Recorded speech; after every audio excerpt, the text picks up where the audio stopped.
সাবধান, এইভাবে ব্রেন খেয়ে নিচ্ছে অ্যামিবা। নতুন রোগে মৃত্যু মিছিল, ভয়ে কাঁপছে গোটা কেরালা।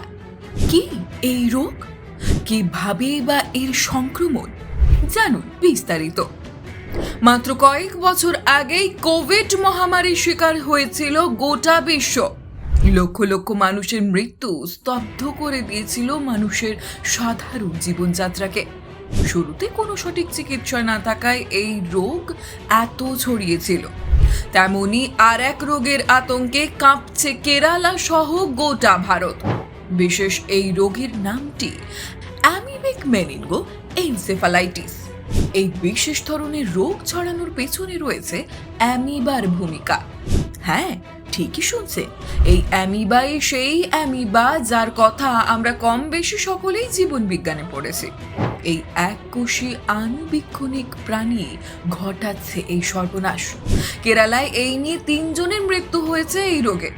সম্প্রতি কেরালায় একটি শিশু পরিবারের সাথে পুকুরে স্নান করার সময় আক্রান্ত হয় এই রোগে।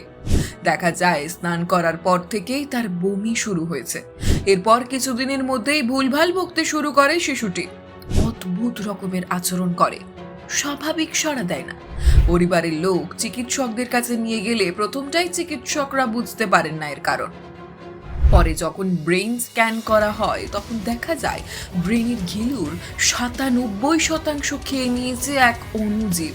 এরপর 2 দিনের মধ্যে মৃত্যু হয় শিশুটি।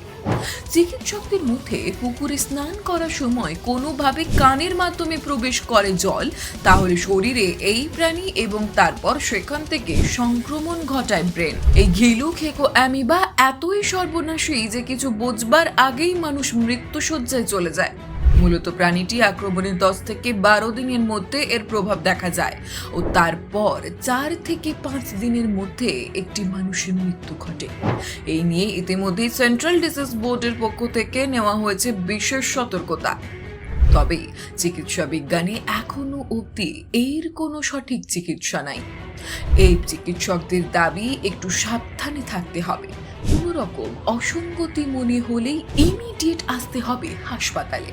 এছাড়াও চিকিৎসকরা পুকুরে স্নান করবার সময় কানে তুলো এবং নাকের ক্লিপ ব্যবহার করার পরামর্শ দিচ্ছে।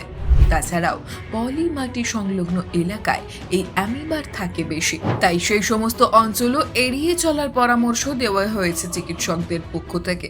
সমীক্ষায় দেখা গেছে বিশ্বের অনেক জায়গায় এমন ধরনের আক্রমণ ঘটেছে, তবে তা খুবই নগণ্য বললে চলে। তবে সেটা খুব একটা সাড়া ফেলেনি।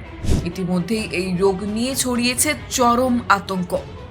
আগামী দিনে কি সত্যি এই রোগ ভয়ানক আকার নেবে, নাকি তার আগেই এর প্রতিষেধক আবিষ্কার করবে বিজ্ঞানীর মণ্ডলী?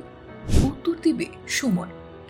আপনারা যদি আমাদের ভিডিও উপভোগ করেন তবে অবশ্যই একটি লাইক করুন, কমেন্টে আপনাদের মূল্যবান মতামত জানাতে ভুলবেন না। অবশ্যই সাবস্ক্রাইব করুন আমাদের এই চ্যানেলটি। আপনারা আছেন বলেই আগমনের প্রতিটা মুহূর্ত আরো রঙিন। দেখা হবে পরের ভিডিওতে। ধন্যবাদ আনতে টিম আগমন।